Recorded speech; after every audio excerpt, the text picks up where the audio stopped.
পেঁপে দিয়ে একটু নতুন রেসিপি নিয়ে চলেছি। পেঁপেটা ছাড়িয়ে রেখে ঘষে নেব। ঘষে নিয়ে ওর মধ্যে একটু জল দিয়ে দেবো। জল দিয়ে 5 মিনিট ভিজিয়ে রাখবো যাতে আঠাটা বেরিয়ে যায় পেঁপে থেকে।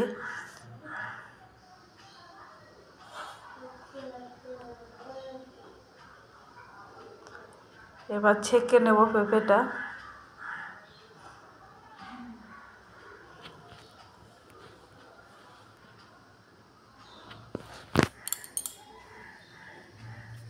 হাত দিয়ে ভালো করে একটু জলটা ঝরিয়ে দেব।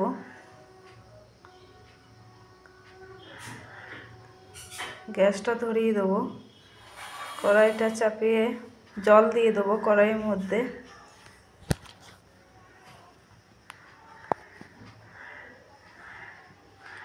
জলটা হালকা গরম হয়ে আসবে। পেঁপে জল ঝরানো ছিল, ওইগুলো একটু কড়াইয়ের মধ্যে দিয়ে দেবো। হাত দিয়ে একটু ভালো করে পেঁপেগুলোকে জলের মধ্যে দিয়ে দেবো হাত দিয়ে। এবার খুন্তি দিয়ে একবার ভালোভাবে নেড়ে দেবো। নেড়ে থালা ঢাকা দিয়ে দেবো। কিছুক্ষণ পর খুলে দেখবো পেঁপেটা ভালোভাবে সেদ্ধ হয়ে গেছে। বেশি সেদ্ধ করলে গলে যাবে, মোটামুটির মতো সেদ্ধ করতে হবে। তারপরে ছান্তাই করে ছেঁকে নেব পেঁপেটা।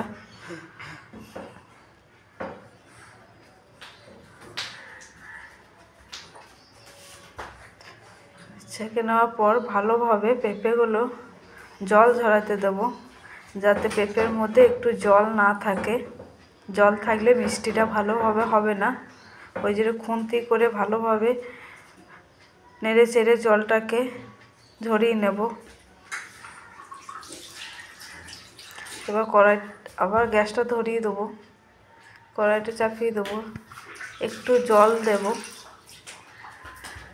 এটা বেশি জল দেওয়া চলবে না, এটা অল্প একটু জল দেবেন।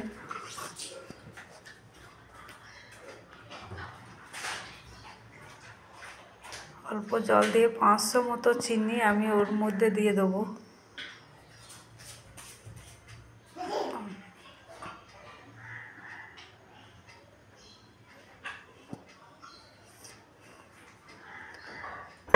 নেড়ে দেবো। রসটা ফুটতে থাকে।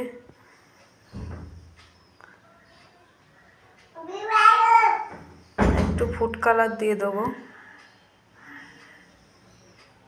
ভালোভাবে নাড়তে থাকবো যাতে কালারটা একটু ভালোভাবে মিশে যায় রসের মধ্যে।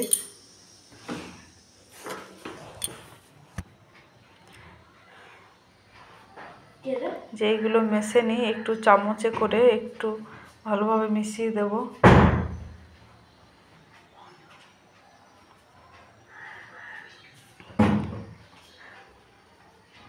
এর মধ্যে একটু কেশর দিয়ে দেবো।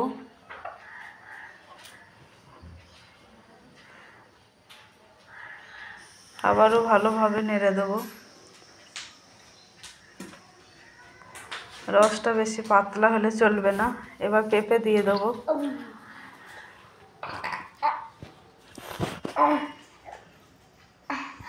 পেঁপেটা ভালো করে খুন্তি করে রসের মধ্যে ডুবিয়ে দেব।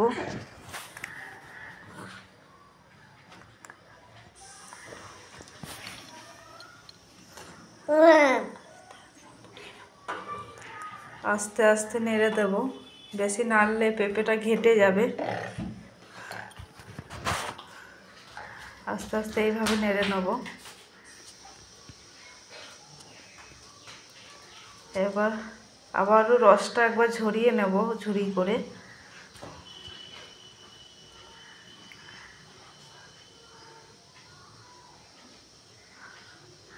ঝরিয়ে নেওয়ার পর একটু ঠান্ডা হয়ে আসবে, তখন হাতে করে এরমভাবে লাড্ডুর মতো গোল গোল করে আকৃতি করে নেবেন। পুরোটা গোল গোল করে নেব। বন্ধুরা দেখুন, খুব সুন্দর গোল গোল হয়ে গেছে, দেখতে খুব সুন্দর লাগছে। এইভাবে আপনারা গোল গোল করে নেবেন।